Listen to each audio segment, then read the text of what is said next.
Court of Pakistan نے مبارک سانی case کا فیصلہ سنا دیا۔ وفاق نے نظر ثانی کیس فیصلے میں درستگی کی درخواست منظور۔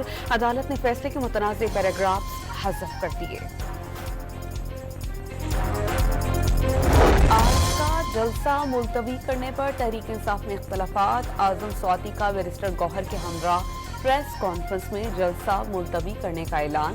شعیب شاہین نے فیصلہ نامناسب قرار دے دیا۔ علیمہ خان کا بھی اعتراض۔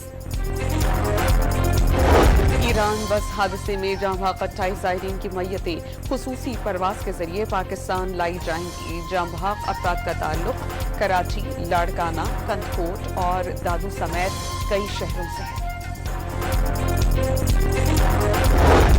اور mixed martial arts Asian championship میں پاکستان کا پہلا گولڈ میڈل۔ ویمنز فائنل مقابلے میں پاکستانی فائٹر بانو بٹ نے طلائی تمغہ جیت لیا۔